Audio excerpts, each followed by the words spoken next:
Welcome back, viewers. I am SP, and this is How Do I Blood Bowl Part 2. We actually play a game of Blood Bowl. Alright, so last time we created our Skaven team. This time we are going to actually play a little bit of Blood Bowl.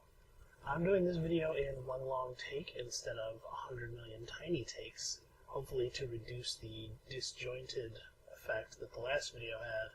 But what that probably means is that there's going to be a lot of stuttering and stammering and me not knowing what to say here, so I apologize for that in advance. Alright, so each Blood Bowl team has what's called a team value, which is a function of the gold spent to create the team, plus the advancement of the players on the team. So all of our players have no advancement, and we spent 980,000 gold to make our team, so our team value is 980. You can see the opposing team is much, much better than our team. So, to even up the gap a little bit, the lower team gets money for inducements.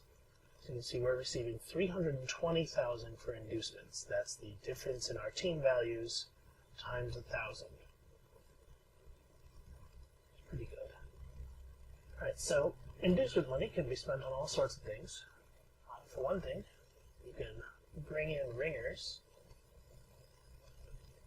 even things up a little bit by just recruiting players that are impossibly good, such as this fellow with 6 strength and 10 AV and lots of hurting people skills. We will not be doing that. You can also hire a wizard to throw fireballs at your opponents. Get extra apothecaries in case you suspect you'll be wounded a lot. Purchase bribes so that you can get the ref to look the other way on a foul every once in a while. Or just get simple mundane things like extra team rerolls. We will be buying a Halfling Master Chef with our 320 here. It's 300,000 gold pieces. It gives us rerolls, and it also takes rerolls away from the enemies. So that's the best value, provided that you roll good dice. Who's to say that we will? We're playing against orcs this week. Orcs are very large and scary, very bashy. They have a lot of high-strength players. This is going to be a bit of a tough matchup. I expect a lot of our players are going to get hurt. Well, let's get our Master Chef and get out there. Fortunately, most of the players that get hurt if we play intelligently will be line rats, and nobody cares what happens to line rats. Alright, so you can see here that our opponent has 2 team rerolls, while we have 3. Both of us have an apothecary. Our opponent here has cheerleaders. I don't think that's a great choice. I'll explain what those do in a moment, once we begin to see the structure of the game. Alright, welcome to Great Big Call Heads. That's a bummer. We did not win the flip. Jesus heavens. Okay. So, first we have to kick off. When we kick off, we'll just select a space in the opponent's half of the field, and the ball will scatter from that space by die roll. All scatters happen by die roll. So a d8 will be rolled for direction. Notice from any square there are 8 directions that can go out. And then the distance will be chosen with a d6. So that means that the ball could theoretically scatter up to 6 spaces away from wherever we put it. We're just going to set up our bashy people a little closer to the front here. Remember, our 2 storm vermin are the bashiest players on our team because they have block. Everybody else on our team is not good at fighting at all. So that's a bummer. Alright, we're going to form kind of a loose screen here. Alright, so if we were to kick the ball and it scatters out of bounds, the orc team will get to just pick a player and give him the ball. If we kick it and it lands inbounds, that means that they have to roll dice to pick it up. And given the opportunity, always make your opponent roll more dice. allow Nuffle to be turned in. Okay, cool. So we rolled 3 dice for our Halfling Master Chef. One of them came up above 3, and that means we have stolen one of our opponent's rerolls. Alright,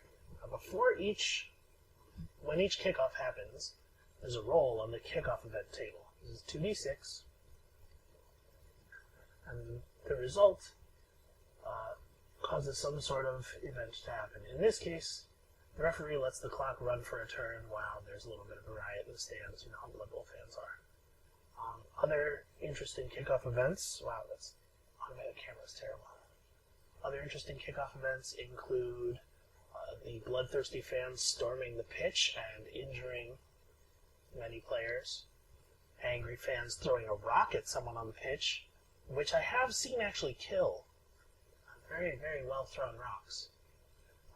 And changes in weather to potentially unpleasant weather conditions. It's very difficult to play Blood Bowl in a blizzard.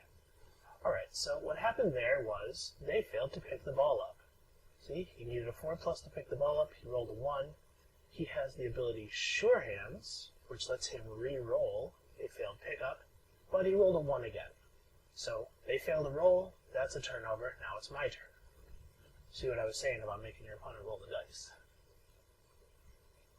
So, probably we can't get the ball this turn. It is very well protected by a big mass of green dudes. Check this crap out. Look at this. Their line is just studded with 9 armor value, 4 strength guys with skills like Mighty Blow, which make it easier to harm opponents. Our poor line rats are in for a tough time today. Alright, so this guy has 3 strength. Our Storm Vermin has 3 strength. I think we should try to open up a hole to get to the ball. Ideally, we'd like to be able to get a Gutter Runner in there. If not this turn, then maybe in the near future. So this guy, with his million movement, is in position to threaten the ball. We want to throw a block at this orc here, Roglut Zigzaga.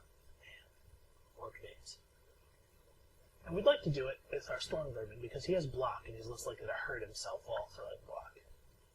Because we want this guy to get near the ball, we can't use him to provide an assist, so we'll do this. This way, our Gutter Runner provides an assist, meaning that our Storm Vermin effectively has +1 strength, and as such, he gets a 2-die block. He didn't find a valuable result. Defender Stumbles would be real good if this guy didn't have dodge. Oh well. We'll take the push. Follow him up. Alright. So now we've created a bit of a path toward the ball. We'll go ahead and run a Gutter Runner. That's dangerous. Can I get alignment over there?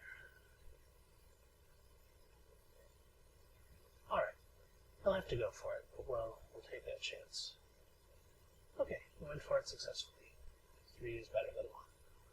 Alright, so the reason I did that is to place a tackle zone on the ball. Remember, for each tackle zone on the ball, the die roll needed to pick it up is 1 higher, so we're just making their life difficult here. Our poor line rats, I feel really bad about what's about to happen to them.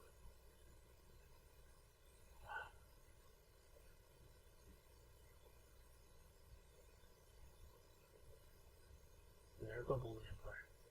Man, maybe I should have chosen some names because the computer gives rats really dumb names. Alright, so we'll just move some guys in to threaten the ball. I don't know if this is good play. I'm not great at play at this game, frankly, but we're going to use Gutter Runners to defend the backfield for the moment. So we're marking this goblin. This is called marking. You put a man's tackle zone on an opposing player in order to make him have to either dodge or try to punch your guy off before he can move. Once again, all about making your opponent roll those dice in the hopes that they will fail. Alright, we don't want to put our Gutter Runners into base contact with anyone because they have 2 strength. And that means that all these 3 strength orcs automatically get 2-die blocks.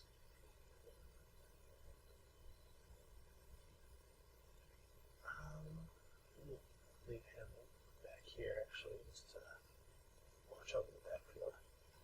Now now we're going to throw some vanity blocks.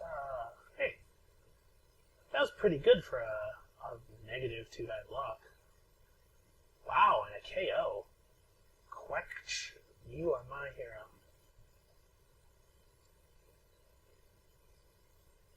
Okay, we got some good punching in.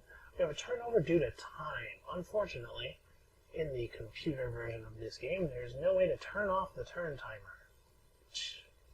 Okay, so he just completely ignored our gutter runner, dodged right past him. So that's a bummer.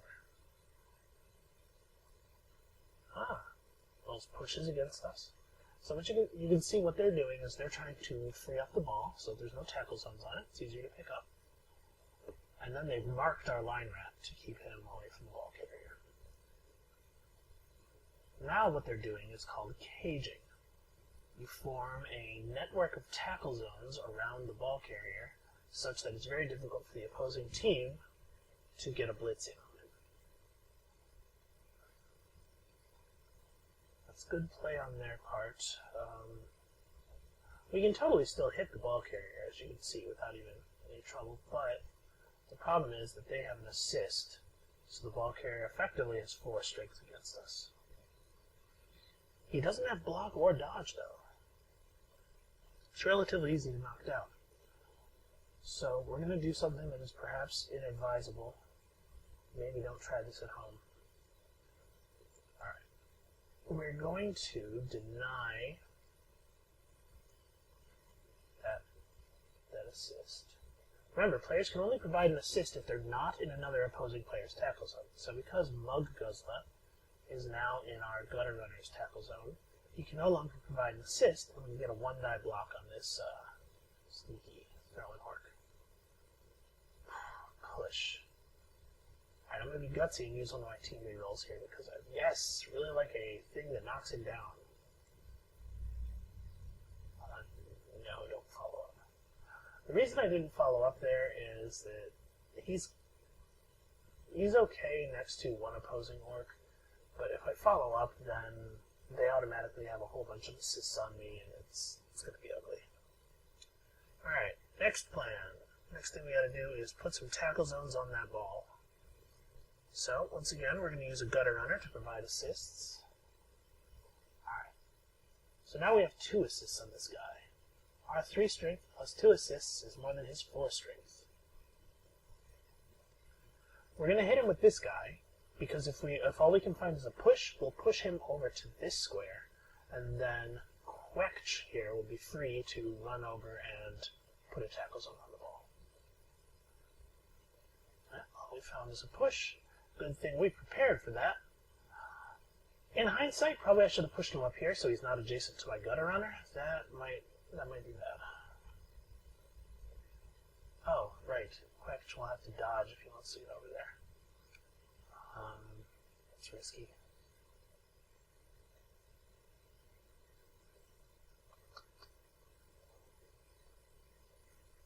Man. Alright, we're going to surf this guy. Aha. Use your dodge now, sucker. Alright. Crowd surfing. Always good.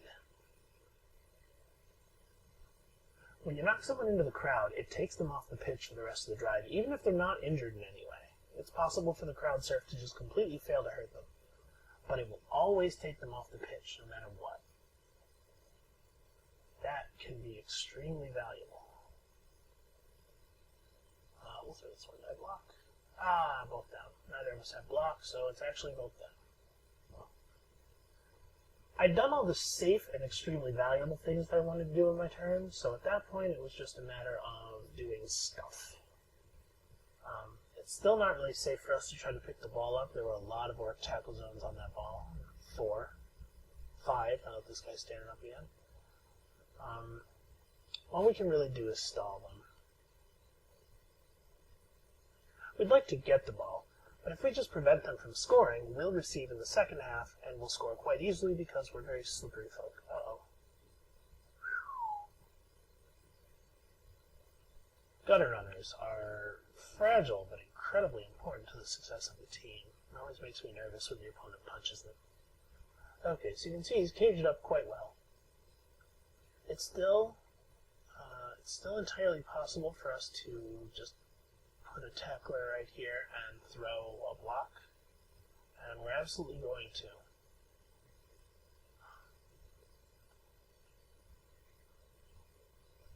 Okay. Yeah, we'll use this line rat to cancel out any assists that would normally come from these two players, because now they're both in his tackle zones. We'll position our guy with block right here, and we will go and hit that orc. Go get him. Asnok, you're killing me. Alright, block is real good. Both times is real good when you have block and the opponent does not. Bam. Alright, the ball is in a slightly more exposed position, and this is great for us.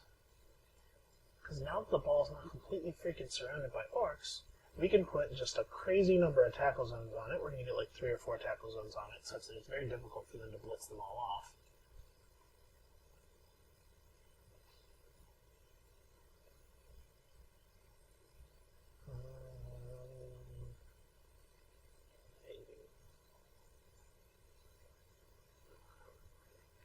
Alright. You're not going to see any points from the orcs this half. That's my hope.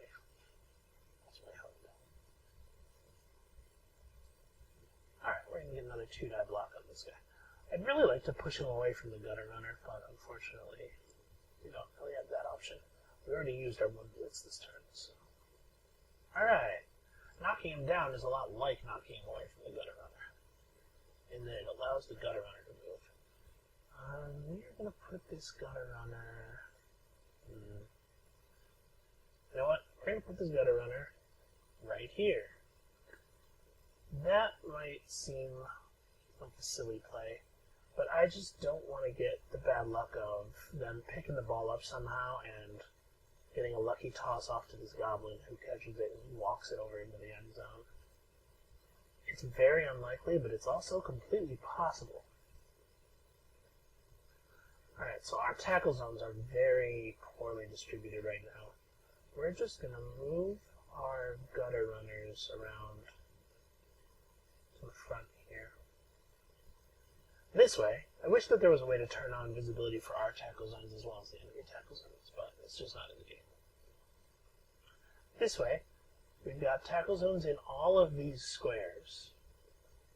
And so if the orc team wants to push forward, they either have to use their blitzes on the gutter runners, meaning they can't use blitzes to get tackle zones off the ball, or they have to go around, which means it will take them some extra movement, which means it will take them an extra turn, which means we'll get a chance to respond before they get the ball too far away from us. We've done all the important and easy stuff for our turn. We have one guy who hasn't taken a turn, hasn't done anything at all yet. He is just going to throw a 1-die block. Ah, lucky him. He will not follow up because I don't want him to end his turn adjacent to an orc if he doesn't have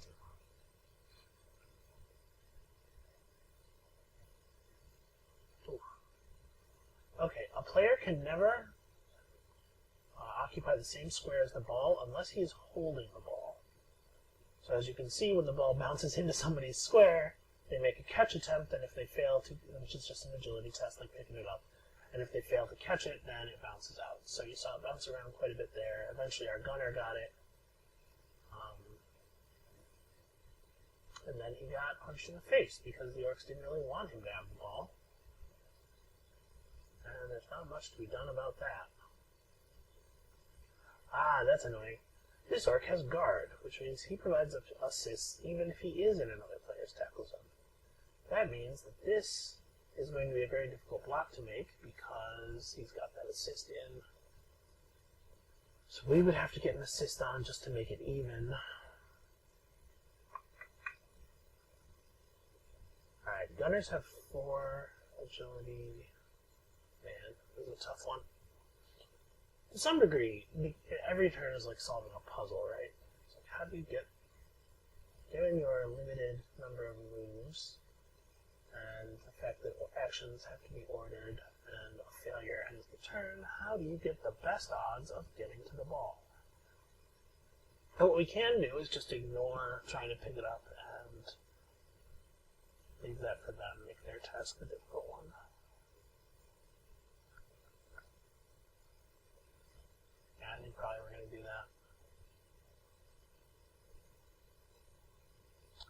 let's put some tackle zones on it.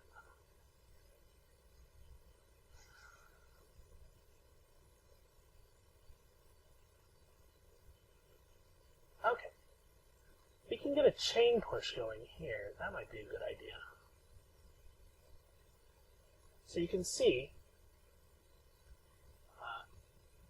if our man Kickoff was to push this bad egg, all three of the squares that he would normally be able to be pushed into are occupied. That means that we get to pick one of those squares, and he just pushes whatever's in that square. So let's see if we can get a push on it. Okay. So we will push.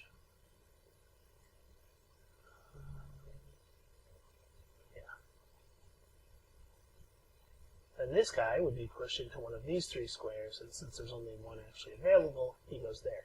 If all three of those squares had been opened, he would have chain pushed, and so on. Once again, try not to end adjacent to unlock. You don't have to.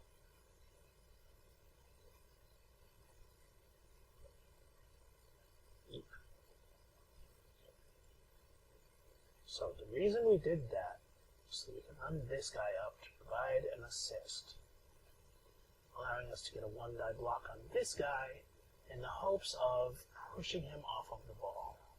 Oh wow, that'll do it. Do I follow? No, I do not follow.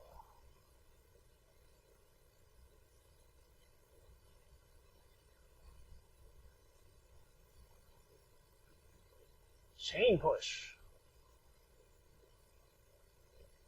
No, I do not follow.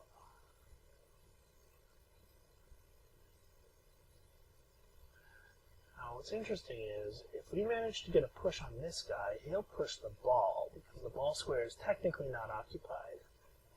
The other two squares that he would go into are occupied, so he automatically goes into the unoccupied square. And then the ball will bounce. Probably I don't want to do that, actually. The ball's in a really good position for me, covered in my tackle zones. It's very difficult for the opponent to get it, so we're just not going to do that. Also, I'm not going to stand this guy. They might foul him, and if they do so, they do so, but if I stand him up, he's just going to get ruined. It's going to be the worst day of his life. Alright, we're going to take this negative 2-die block. Yeah. Once again, we've gotten to the point in our turn where all of the important things were done already. So, okay. So here the orcs try to break the ball free of as many of my tackle zones as possible, so that they can have some chance of picking it up, or at the very least, make my life difficult next turn when I want to pick it up. Oh, they fouled my... Man. A storm vermin out of the game? Yeah, we'll use an apothecary. Alright. Well, obviously we won't be choosing this result. Remember that if you use an apothecary and you choose a result of badly hurt, that means that your apothecary actually has patched the guy up enough to continue playing. He's off the pitch for the rest of the drive, while the apothecary takes care of it, but he's still available for the rest of the game. I just did not think that it was wise to lose what little bashiness we had right there. Alright. What do we have here? It's a gutter runner. Okay. We 2-die block to try to push this tackle zone off the ball. I should have pushed him into the other square, far away. Oh, it ends up not mattering because he's off the pitch. Ah, what you saw right there, our man just got 2 SPP. What are SPP? Well, I'll explain that in a moment when we don't have so many interesting things to say about the ball. Like, hey, I sure wish I could pick up that ball. Also, when's it going to be time to pick up the ball? Man, I hate guard. Guard is such a pain in the butt. Alright, got a plan. This guy only has 3 strength, right? Okay, so now this guy's providing an strength on that, an assist on that guy. We will run our man around to this side and hit him, so that if we get at least a push, we can push him up here away from the ball. Then the ball's only in one tackle zone, and I might do something crazy like going for it. I am going to follow up. And let me explain why. I know I said I don't like getting next to orcs because they punch, but if we leave this guy in this space, then when our gutter runner grabs the ball, he has nowhere safe to go. The available spaces would be here, here, and here, and here, all of which are in orcish tackle zones. What we're going to try to do in a second, and this is not a good idea, by the way, but he has 4 agility, I'm willing to try it. We still have a reroll.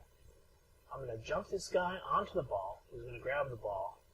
So that's a dodge into a tackle zone, pick up the ball in a tackle zone, dodge out, and then he's just going to haul ass for the end zone. That's the plan. But that's a dangerous plan. Is there anything else that we want to do that's not dangerous before the dangerous plan?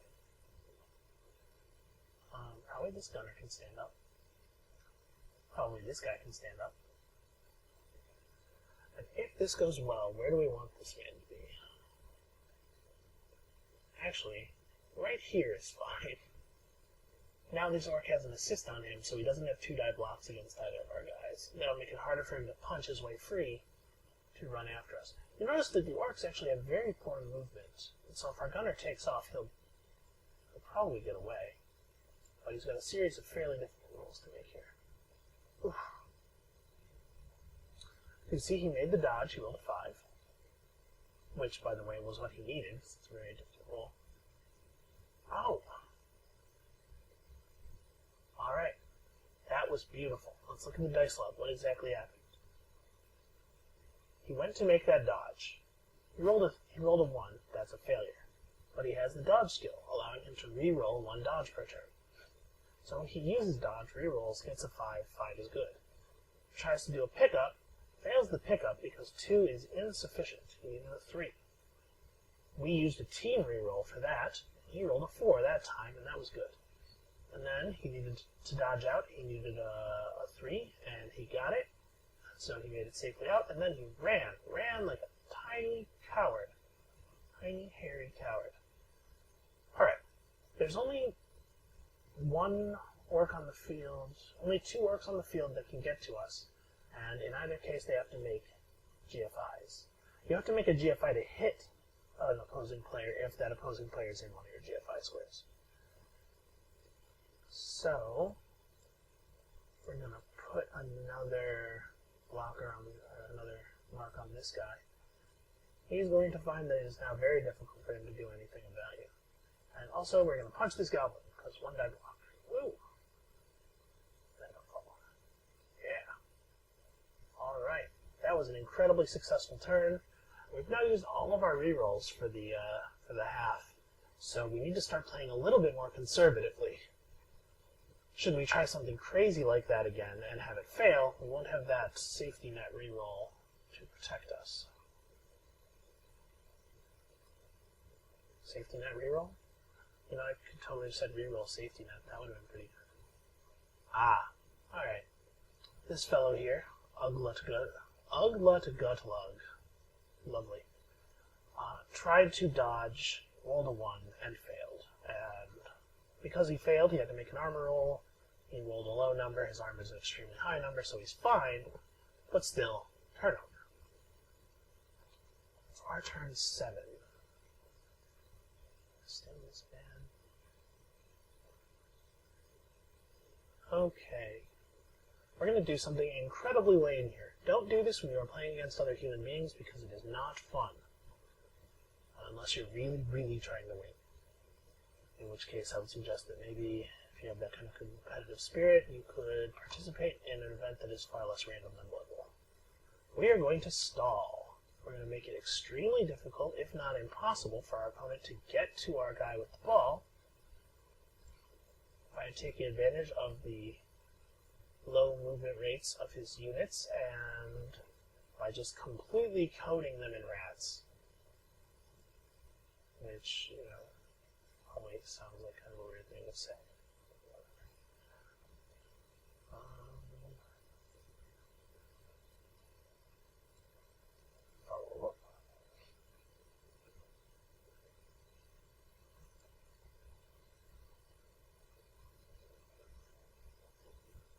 Alright, so as you can see,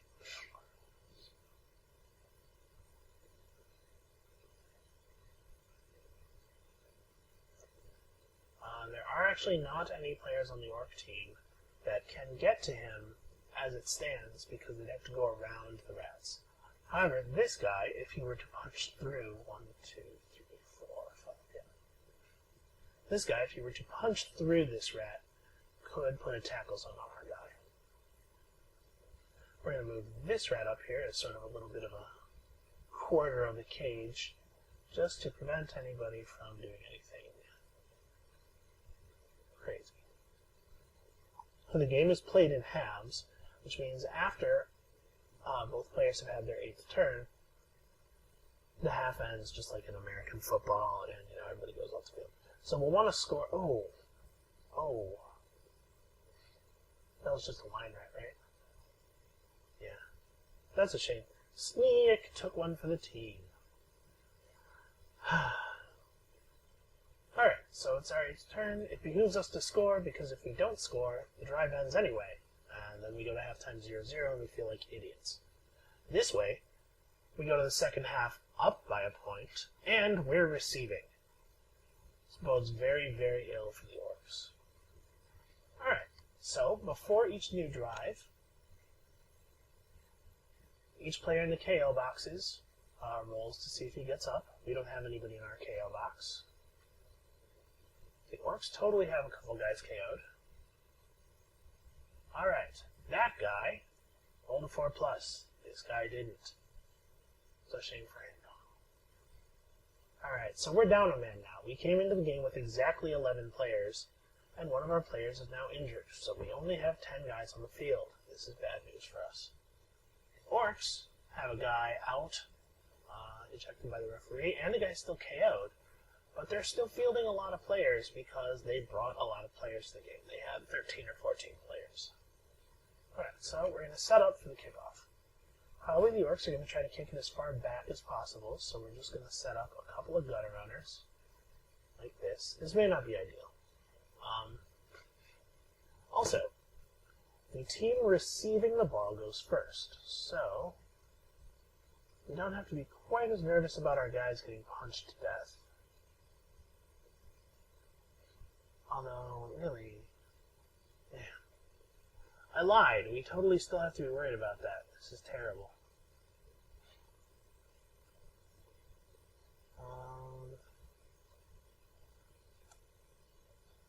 Is that even right? I don't think there's any way that we're going to be able to get assists with this formation. We could spread out a little bit. Do what they're doing, and then just a strong line this side. We'll be able to get a 1-die block off now because we have an assist.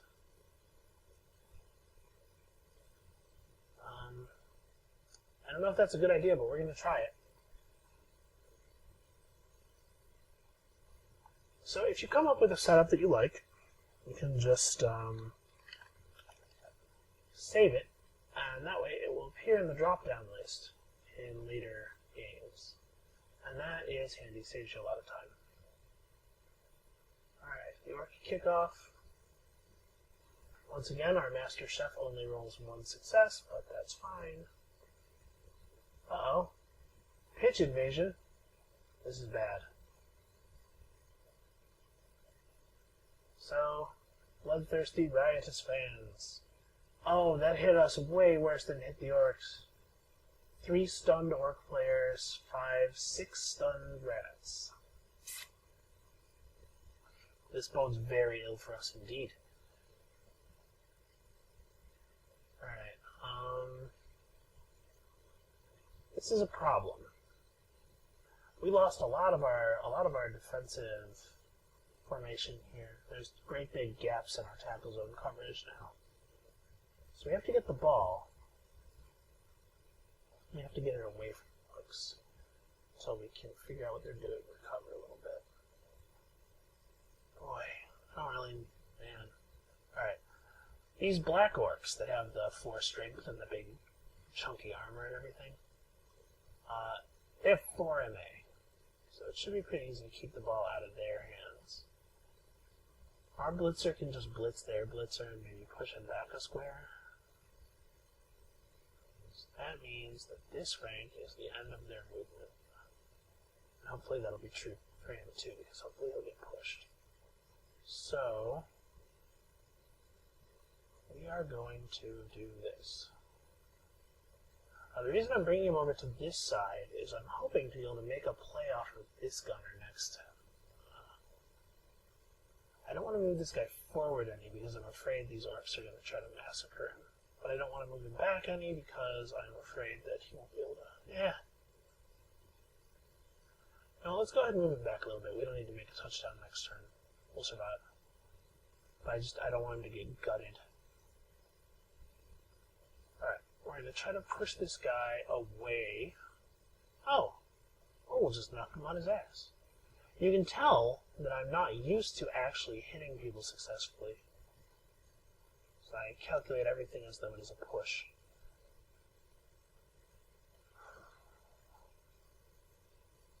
It's important when you're playing Blood Bowl not to overestimate the capabilities of your team, which is to say not to assume that the random number generator is going to fall fair. Theoretically, in a one-die block, where both players have block, you have two faces that'll down the opponent, right? Defender stumbles and defender down. And then you have the rest of the face, three faces, block, push, push, which don't really help all that much. And then you have attacker down. There's always the one attacker down face. Never assume that you're going to get the face you want. There's only a 1 in 3 chance there, and that's pretty favorable. Against an opponent who has dodge and block, it's only 1 in 6. Just assume that your men are going to fail slightly. We're going to go ahead and call it. I don't really want to attack with our guy because I want their guy to have to spend his action to punch. Oh no, the goblin's blitzing our gunner. Okay, he only got a push. He got a push and he didn't follow up, so our gunner is now without a tackle zone. And they've left him a nice big hole to run up. This is not super great play for the orcs, and they're going to suffer for it in a moment.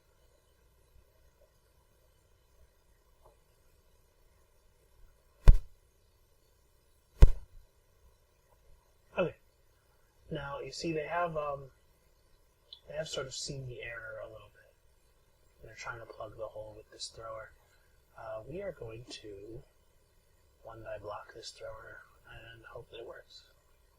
Aha! It works. Follow him up. Okay. And actually, we're going to go right here. Because we're going to use that route as cover for our other route. So, we'll perform a handoff. Alright. Damn you, Nuffle. Then we will haul ass. Which one does that guy have? Okay. Look at him go. The value of 9 MA should not be underestimated. It really is amazing. Alright, a lot of our guys are eligible to get up this turn. Let's see who actually wants to get up. Well, first we're going to have... Let's see here. You can't even get adjacent. This Stormrunner is going to go up here and make this thrower's life even more difficult.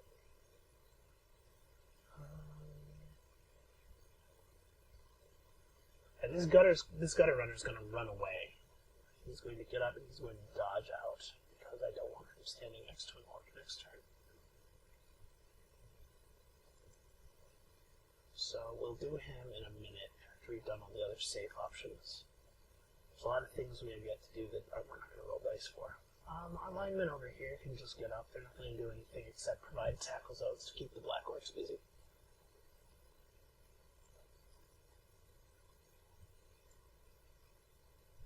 Alright, this is our last guy, so he's going to get up and he's going to bolt.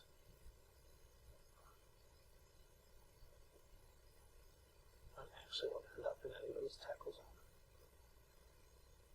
Right. He's got 4 agility and dodge, so it's very likely that he was going to do that. Because a dodge is an agility test, he only needed a 3 to succeed. You get a +1 bonus on dodges, as I'm sure you remember because you're a very diligent student. Meaning that he actually only needed a 2. And because he has dodge, he had a reroll, which he ended up needing. So, the odds of him successfully dodging out were 35 and 36. It's fairly safe to assume that he would, but even still, he almost didn't. Alright, you see what they're doing here. They're moving the blitzer away from the body of our team, in the hopes that we will not be able to inflict any injuries for no reason. Blood Bowl is a game about long-term, persistent team management, and as such, so you're getting tackle zones all over our gunner. Oh, he failed the GFI. I could have told you that was going to happen. Nuffle frowns on that kind of crap, son. Olgrot eats hearts. Nice name, though. Anyway, Blood Bowl is a game of persistent team management. You're not just playing for this game, you're playing for next game and the game after. And so, you have to take actions to try to minimize the number of injuries that occur. Especially since this guy's team has players who have gained levels and as such have gained skills. His players are much more valuable than mine. I think we're going to stall again. Go, Gunner, go.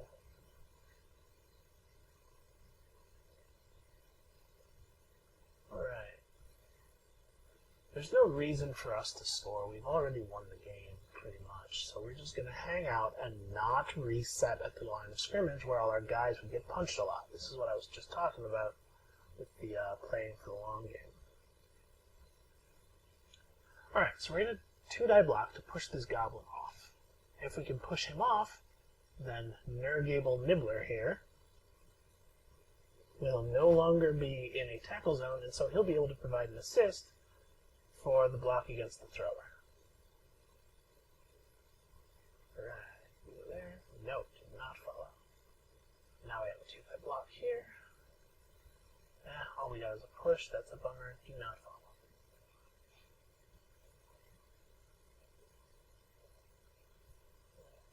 Ordinarily, marking with a gunner is not super great play, but that guy's laying down, I'm sure we'll be fine. Remember that standing up is a move action. In order to stand up, you have to declare a move action for that player. And so if this guy wants to stand up and punch our gunner off in order to be able to move, then that's the team's blitz for the turn. Alright, good dodge, good dodge. As you can tell, we've already run out of easy, high-value actions, so we're just doing stuff of potentially duties value.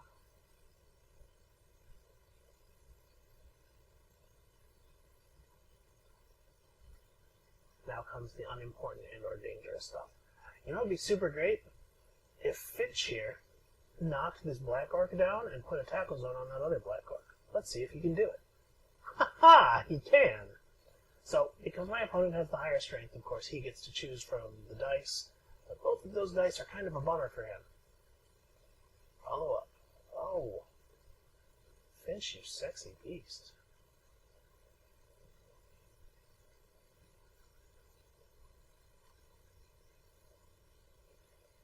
So as I was saying about long-term team management, that's the same reason that I'm trying not to end my rats next to orcs in a lot of situations, because I don't want to sustain injuries, particularly to my really valuable players like gutter runners.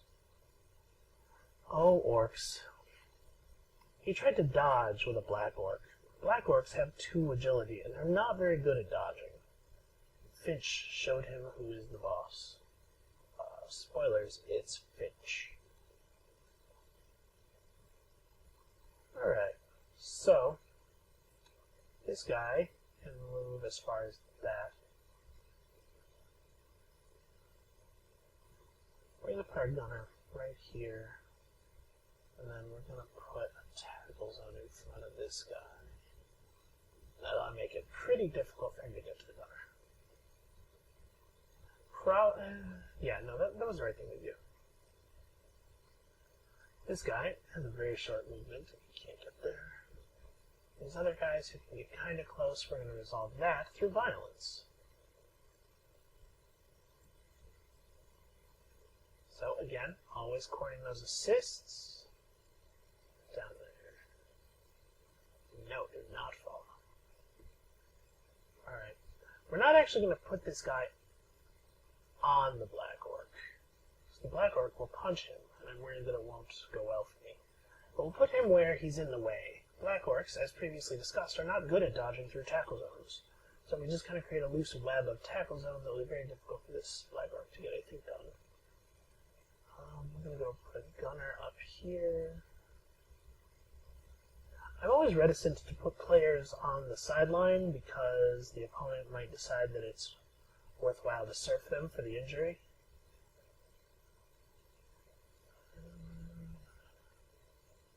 But see, I kind of wanted to put him on the sideline so that I can push to here and my gunner wouldn't be adjacent to a guy.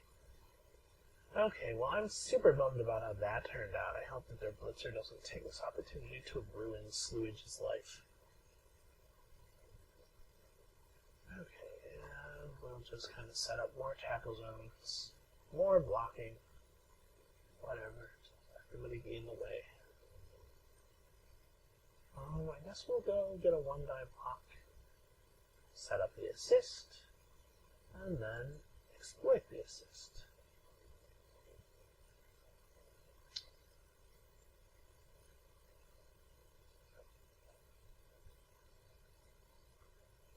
I let my rat end adjacent to that orc, in part because I don't want that orc going anywhere, and now he has to make that difficult decision whether he's going to try to do something useful or punch. That's a little joke, obviously. He's just going to punch. Keeps him from pursuing the ball carrier, maybe lets me extend my stall by a turn. And who cares if Finch dies as a line rat? Oh god. Ha ha! You can see that the opponent has also concluded that my gutter runners are valuable and that injuring them would be terrible for me. But he has bad luck, and he gets 2-die blocks only to roll double skulls. Double skulls, it does happen. It always sucks. Alright, so what we're going to do here is try to extend this stall for as long as humanly possible. Alright, that guy's in a GFI space, so we have GFI to hit him. Alright. Oh. Oh, nice. Oh! Really nice. Chiravici just completely murdered that guy. Take that, Mug Guzzler. Alright, Gunner. Go form a loose cage. Gunners are so good at dodging. Look at that shit. He rolled a 2. Totally fine. Also, pardon my profanity.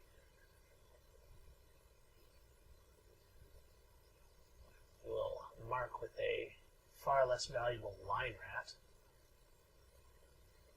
I don't have any idea what this gunner's going to do. He's just going to sit here and help us stall. So yeah, we totally win because we can score at will. We absolutely will score. And Orc players have such short movement rates that there's no way that they can score the 2 points necessary to tie the game up in the 4 turns they have remaining. 13, 14, 15, 16. So, we win. Hooray us. This is kind of an unfortunate matchup for Skaven. I wouldn't say that it's a tough matchup in that we are unlikely to lose, I think. But it is a matchup where we are likely to sustain a lot of serious long-term injuries on our way to winning. And we haven't done that so far. We've only got one player who's taken a serious injury and is just badly hurt. So he'll be fine before next game. The Orcs are rolling really poorly on their armor break rolls, as you can see here. And that works out well for us. And we are really going to minimize the amount of damage we take by stalling as long as possible. When we score a touchdown, we're going to have to set up on the line of scrimmage again, and when we do that, there's going to be a turn of Orc Punchin'. I'm not excited about that. Because remember, Orcs will be the receiving team, and the receiving team gets to go first. At this point, they're just kind of lining up to ruin our lineman's day. Probably going to start throwing fouls. I don't like that, but what am I going to do about it?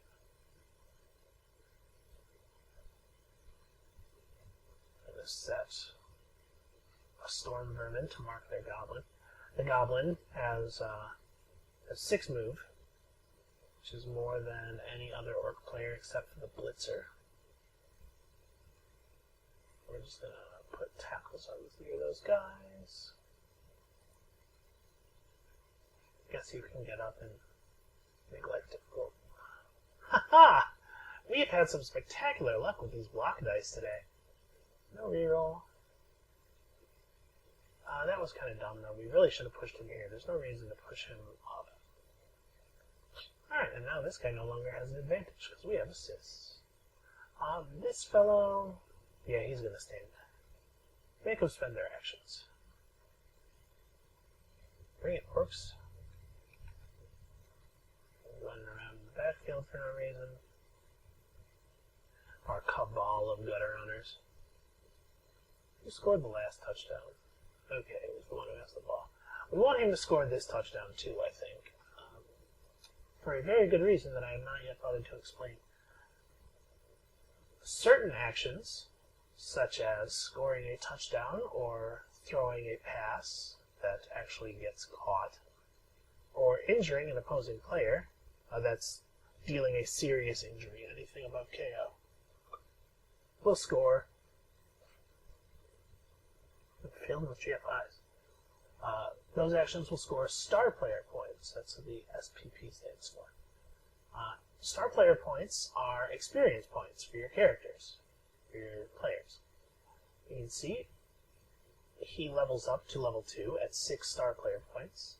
And as discussed in the last video, I believe, I'm too lazy to check, when a player levels up, he gets a new skill or potentially even a stat gain, and he generally just becomes awesome. He also bloats your TV a little bit, so hopefully whatever he gets is worth the amount of extra inducement money that he gives your opponents every game from now on. Ah, you don't have block. Eat it.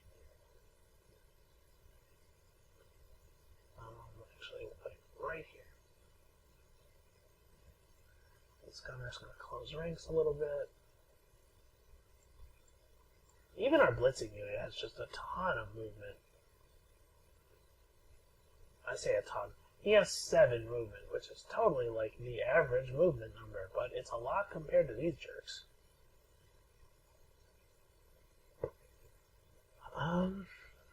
Probably I could have stayed on that goblin with him. Oh well, whatever. This is the last turn that we'll be stalling, obviously, because next turn will be our last turn of the game, and we'll want to score our points so as to get our star player points. A touchdown is worth 3, and it's the most valuable normally occurring action. There is one larger star player point boost that you can get. We'll discuss that after the game. We have 2 team rerolls, and only one more turn after this, so we'll go ahead and take that reroll. We got defender stumbles and pushed. He chose pushed. That is a pretty smart thing for him to do. I was just kind of hoping to get an injury there and get some of those free star player points. Alright, once again, we'll make it so that he doesn't have a 2-die block available to him. That was a weird thing to do. Why would you do a dodge that could fail and injure a player? Okay, no injuries.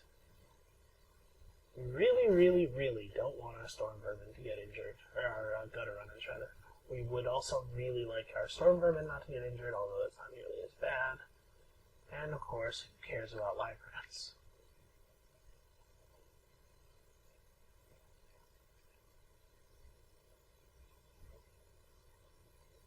Yeah, they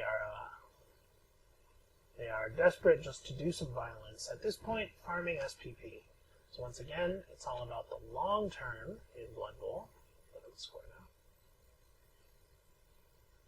And the long term includes star player point generation that allows you to level up your players and make them more awesome. Aha! Both of our KO'd players rolled the requisite 4 and got up.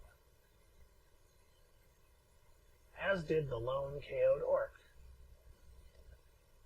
Alright, so this is the last turn of the game. That was our 16th turn, so this is the orc's 16th turn, and then the game's over. That being the case, we're going to determine you are required in any formation to set up 3 players on the line of scrimmage in the center portion of the field. In addition to that, you cannot have more than 2 players in either of the side portions of the field. So what we're going to do now is something that I call the coward's defense. 3 men on the line as we are required. And in fact, we're going to group them like this so that there are fewer good blocks against them. So notice they are all 0 star player point line rats, which means that they are the least valuable player in our team, and everybody else goes completely out of blitz range, so we do not sustain any spite injuries. Because if you are beating your opponent at a game of Blood Bowl, possibly he will be angry enough to hurt your team, even though it no longer benefits him to do so, except for the fact that he gets star player points. That said, you don't get star player points for injuring people through fouls, and he still might do that too. So, it behooves you not to leave yourself vulnerable.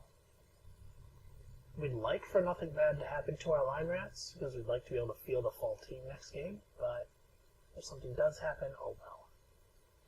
Okay, an armor break, roll stunned, that's not a big deal. Armor break, but he only rolls stun, again, not a big deal. Okay, and that's all of the useful stuff that they can do. They use their blitz, and all of their people who can throw blocks have thrown blocks, and we win. Funny how that goes. Alright, so at the end of each game, 1 player on each team is randomly chosen to be the MVP of the game. Also, you make money. You roll and compare the value to a winnings table. It's a d6. I rolled a 1. That's not very good. You're allowed to re-roll once, and we will totally do so. We rolled a 1 again. Okay, well I suppose we had that coming after all that good luck during the game. Alright, so our MVP was Quetch. He took one for the team. It's a noble rat. He deserved MVP. The MVP on their team was Ugroth Breakskulls, a fearsome man, to be sure. So, what does MVP mean? The player who gets MVP gets 5 star player points. That is the single largest burst of star player points that you can get on a single player. Alright. Some of your players have enough experience to advance a level. We do that. Yes, we would like to do that right now. So, let's talk about long-term team management. As players gain star player points, they'll level up. When a player levels up, you roll 2d6. On a normal roll, you just get something from one of his normal stats, or from his normal skill categories. On doubles, you get from his doubles. On a 10, you can get MA or AV, a single point of either MA or AV. On an 11, you can get a single point of agility, which is baller. And on a 12, you can get a single point of strength, which is like just the best thing always for everyone. We rolled normals. So, choose a skill. We're going to take block. This way, our gunner runner will have both block and dodge, and that means that opponents will only be able to knock him down by rolling the defender down face on the die, because dodge will protect him from stumble, and block will protect him from both down. That's pretty valuable for somebody who's fairly likely to have the ball. Also, it makes him slightly better at knocking his opponents down if, for some reason, we should want to hit someone with a 2-strength player. Alright, now you can see that the value of Queen Venom is slightly higher than the value of our level 1 gutter runners. Whenever a player gains a level, he gains some value as well, and your team value goes up accordingly. So our team value just went up by 20. That means 20,000 less gold that we'll get for inducements when our TV is lower than the opponent's, or 20,000 more that they're going to get when their TV is lower. So whenever a player levels up, you have to make sure that you're getting enough value out of him to compensate for the fact that your TV is slowly bloating. At a certain point, it becomes reasonable to start booting players off of your team if they're not developing very well. Say they haven't rolled enough valuable skill ups or stat ups. Just because you can't afford to have a player on your team with high player value who's underperforming. As it is, though, we are super happy to get block on a gutter runner. Hopefully someday all 4 of them will have it. You can see we also won some money, which can be put toward purchasing future rerolls, which are, as we mentioned, really expensive after team creation. Or they can be used to purchase new players. Unfortunately, we got a really crappy number. We can't use that to buy anything. Anyway, we're saving up for a rat ogre, so it'll be several games before we can afford it, no matter what we roll.